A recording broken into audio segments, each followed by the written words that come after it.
I hope your weekend was as good as mine was. My Pelicans, number one seed in the Western Conference, coming off a sweep of their weekend series against the Suns. Both games this past weekend, both of those games should have been featured on national television. The NBA really missed out. Those two games, that is what the NBA regular season should be all about. It was a playoff atmosphere this weekend in New Orleans. Pels riding a 7-game winning streak right now, which I believe is the longest winning streak this season in the NBA. They are doing this without two starters. At this point in the season, Willie Green should be the front runner for Coach of the Year. Zion Williamson should be the front runner for MVP. I have not been this excited about basketball in New Orleans since the Chris Paul era. Now, while I had a great weekend, as I'm sure all of you guys did too, there was one particular birthing person whose weekend was absolutely dreadful. Matter of fact, this birthing person hasn't had a good day in the last 6 weeks. I swear to God, these woke media corporations are run by complete dumbasses. Over the last 2 years, hundreds of millions of dollars have been wasted promoting shitfucks who don't have the ability to relate to the everyday American. These people have no charisma. They have no drawing power. Media companies like ESPN, as well as publishing companies, they mistakenly use Twitter as a barometer of someone's popularity. They'll see someone like Bomani Jones with hundreds of thousands of Twitter followers and think that equates to popularity. HBO sees this and gives the Bobo a multi-million-dollar deal to host Right Time to Grill the Wiener. Me personally, I would rather watch a baboon peel a banana than watch Bomani Jones. Both ESPN and HBO have invested millions of dollars into the Bobo, thinking those Twitter followers would follow him to their platform. They didn't. The Bobo consistently gets beaten by Mr. Clean infomercials airing at 2 o'clock in the morning on CNBC. For the last 2 years, Bomani Jones has been the undisputed, undefeated champion in the lightweight division of huge embarrassing failures. I often say no one does failure like Bomani Jones, but we have a new number one contender. Oh, we have a new number one contender. This birthing person is motivated to take the title. She has been training for months, doing hundreds of lifts per day with the Woke Bible. She's been eating healthy. She starts her morning with the Woke smoothie, followed by the supersized cucumber for lunch, finishes her day off with the vegan Woke wiener. She has been working hard, trying to become the first birthing person to give the Bobo his first loss. This main event title fight is guaranteed to draw an audience on pay-per-view. There are at least 5, maybe 6 people willing to pay $10 to watch this legendary fight and failure. That $60 draw in one night is more money than she's made in the last 6 weeks attempting to sell books. I am talking about the fairy godmother of failure, the purveyor of propaganda, the associate dean of mythical racism at Woke U, the one, the only Jemele Hill. Ooh, smelly Jemele, the woman with a natural fragrance that will burn nose hairs. About this time last year, maybe 2 years ago, publishing company Henry Holt inked what they thought would be a promising deal with the fungus. I'd be willing to bet Henry Holt gave Jemel Hill an advance worth hundreds of thousands of dollars. I got some news for the Henry. You ain't getting that money back. Well, Casey, why would a publishing company invest in Jemel Hill? Hell if I know. When I invest my money, I invest in success. I try not to make it a habit of investing in failure. Throughout her entire career, it has been one failure after another for Jemele Hill. This woman's an example of why affirmative action does not work. She has successfully exploited her race and gender to become the beneficiary of millions of dollars in reparations and woke welfare. When she was passed over to become the host of Woke Take, ESPN made it up to Smelly Jemele by making her the new anchor on SportsCenter. You know, because us men just love seeing the face of Jemele Hill. She even came up with a catchy new name for the show, SC6. The name was fitting because only 6 people watched the show. When she was fired by ESPN, Vice immediately jumped on the opportunity to bring failure to their network. They hired Jemele Hill and some other woke broad no one gives a shit about to host a show called Carrie and Jemele Will Not Fail. Yeah, yeah. Vice is not a network known for drawing big ratings. You draw 500,000 viewers on Vice, you're the number one show on the network. Vice ended up canceling reparations for Jemele Hill because she couldn't draw an audience. After that, here comes Spotify. Spotify thought they had the answer. They thought they would be the platform to bring the success out of Jemele Hill.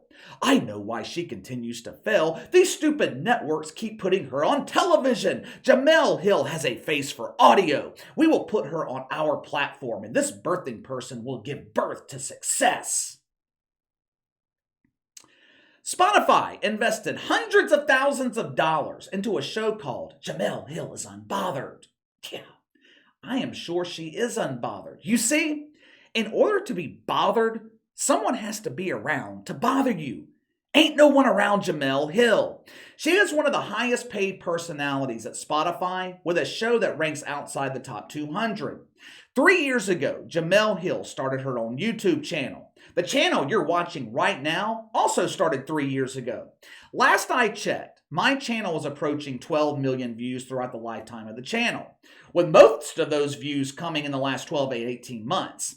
In the span of 3 years, Jemele Hill, 4.8 million views. Her latest video was uploaded 3 days ago, 929 views. This channel gets 929 views in 20 minutes. Now, how is this possible? How can some dumbass who receives zero promotion from the mainstream media, how can this dumbass draw a larger audience than Jemele Hill? She has millions of followers on social media, but there's a huge difference between followers on Twitter and building an audience here on YouTube, which leads us to her latest failure. 6 weeks ago, Jemele Hill released her highly publicized memoir. You guys know how much shit fucks love first, right? Well, this book was another first. It was the first autobiography that was a complete work of fiction.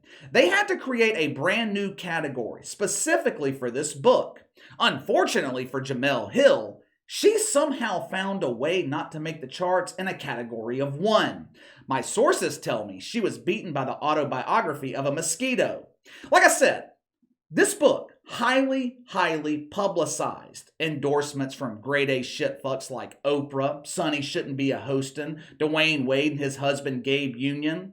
This work of fiction was given glowing reviews by the New York Times, the Washington Post. Smelly Jemele went on a press tour, spreading her fragrance to shows like The View, begging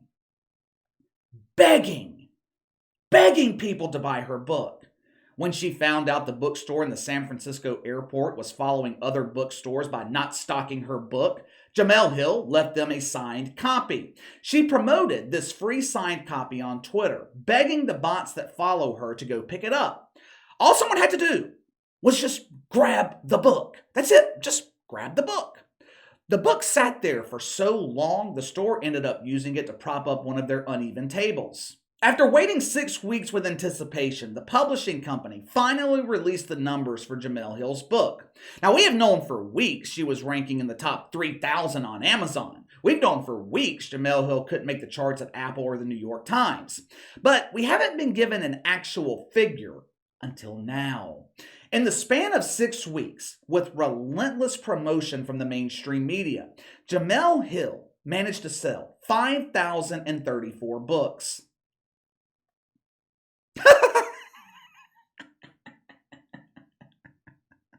That's like 120 books a day. 120 a day.